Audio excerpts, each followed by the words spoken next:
अक्षय कुमार ने हाल ही में 500 करोड़ का एक केस किया है 500 करोड़ का केस किया है। उन्होंने एक यूट्यूबर के ऊपर, राशिद सिद्दीकी, बिहार के इस यूट्यूबर के ऊपर उन्होंने मानहानि का, डिफेमेशन का केस किया है।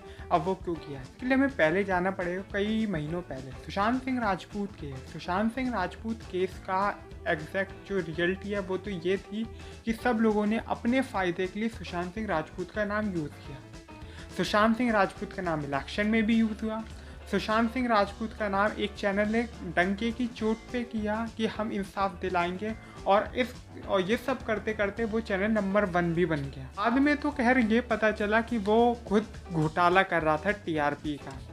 खैर उसको हम साइड में करते हैं, लेकिन सुशांत सिंह राजपूत के नाम पे हमने ये देखा कि पूरे देश में हेट बहुत बुरी तरह फैला। जैसे कि जो मीडिया था वो अनसेंसर्ड हो गया, मतलब वो टीआरपी के लिए इस लेवल पे गिर गया जितना कभी गिरा भी नहीं था। लोगों की प्राइवेसी चली गई। जो बड़े बड़े सेलिब्रिटीज़ थे उनके पीछे मीडिया हाथ धो के पड़ गया। पता चला लोगों के फ्लैट तक में घुस गया था मीडिया, वो क्या कर रहे हैं, क्या खा रहे हैं। जो लोग सर्वेंट्स थे या फिर जो हेल्पर थे इन सेलिब्रिटीज़ के, उन तकों को इन्होंने स्टॉक किया, उन्हें हरास किया। और रिया चक्रवर्ती का नाम भी कुछ ऐसे ही हुआ था। हालांकि रिया चक्रवर्ती के खिलाफ ना ही मर्डर का चार्ज कभी फाइल किया था किसी की फैमिली के द्वारा, और ना ही वो कभी मर्डर के चार्ज में कभी अंदर गई थी। मतलब इस केस से उसका कुछ लेना देना था ही नहीं, फिर भी किया। लेकिन जब ये समझ लो, जब ये बड़े बड़े जर्नलिस्ट ऐसे कर रहे थे तो फिर हर सोशल मीडिया प्लेटफॉर्म्स के जो क्रिएटर्स थे, जो हम कहे छोटे छोटे क्रिएटर्स भी, वो कुछ ऐसा ही कर रहे थे। अब ऐसा क्यों कर रहे थे? क्योंकि देखिए, after all it's all about money. पैसे से ही सारी चीज़ें चलती हैं, एट लास्ट पैसा ही कमाना है, तो इसलिए सभी ऐसा करने लगे। अब नेगेटिविटी इस हद तक फैल गई, इस हद तक झूठ और फेक न्यूज़ फैली कि सुशांत सिंह राजपूत से रिलेटेड अगर मान लीजिए किसी एक्टर से पूछताछ हो रही हो, उसको इस सोशल मीडिया प्लेटफॉर्म्स या फिर न्यूज़ चैनल्स ने एक मीडिया ट्रायल चलाया और फिर उसे अपने शो पे ही डिक्लेयर कर दिया कि हाँ ये क्रिमिनल है। ये तो अच्छा हुआ मीडिया के जो एविडेंसेस है वो ऐसा प्रूफ नहीं माने जाते कोर्ट में, नहीं तो हर न्यूज़ चैनल पे एक कोर्ट चल रहा होता। तो इसी तरह जो राशिद सिद्दीकी ने भी कुछ ऐसे ही किया। सुशांत सिंह राजपूत के नाम पे पैसा बटोरने की कोशिश की। कई लाखों रुपए कमाए इसने सुशांत सिंह राजपूत के नाम पे झूठ फैला के, और इसके बाद इसने कई सारे सेलिब्रिटीज़ को डिफेम भी किया। डिफेम इन द सेंस कि मतलब गलत सलत इंफॉर्मेशन और बेसलेस इंफॉर्मेशन। एक दोस्तों न्यूज़ ये भी निकल के बाहर आई है कि जो कूपर हॉस्पिटल है दोस्तों, उसका ऑनर भी दोस्तों ठाकरे फैमिली है। अगर हम बात करें तो ऐसा ही कुछ हुआ था अक्षय कुमार के साथ, जिसकी अक्षय कुमार की जो नेगेटिविटी या फिर अक्षय कुमार की जो बेसलेस या फिर हम कहें पॉइंटलेस फेक इन्फॉर्मेशन फैलाई गई इस चैनल के द्वारा।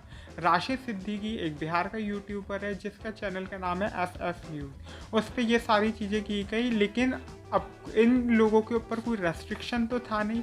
फ्रीडम ऑफ स्पीच के तहत आप कुछ भी बोल सकते हो, सही है, लेकिन फ्रीडम ऑफ स्पीच के तहत आप दूसरों की बदनामी या दूसरों की प्राइवेसी का हनन भी नहीं कर सकते, क्योंकि ये राइट टू प्राइवेसी उसका पास भी एक राइट है। तो उसी के बाद जो अक्षय कुमार है उसने डिफेम का नोटिस भेज दिया 500 करोड़ रुपए का, कि उसकी वजह से अक्षय कुमार को मानहानि हो रही है। इसके बाद अक्षय कुमार को काफ़ी लोगों ने क्रिटिसाइज भी किया कि बताओ क्या है, अक्षय कुमार की थोड़ी नेगेटिव इमेज भी होने लगी। लेकिन मेरे ख्याल से लोग भूल गए कि जब आज से 6 महीने पहले तक अक्षय कुमार की इमेज कैसी थी। मतलब अक्षय कुमार जब कोई हेल्पिंग नेचर का था या फिर कहीं पे डोनेशन की बात आई तब उसी को सबसे आगे कर देते, और अब पता चला उसी पे क्वेश्चन उठे रहे। मतलब हम में सिर्फ इंसान की बुराई दिखती है, उसकी अच्छाई कभी नहीं देखते हम लोग। अब बहुत से लोग ये भी कह रहे हैं कि आपने सिर्फ एक ही यूट्यूबर के खिलाफ क्यों किया, क्योंकि राशिद सिद्दीकी ने कहा है कि उसने कई सारे चैनल से ये सारी इन्फॉर्मेशन कलेक्ट की है।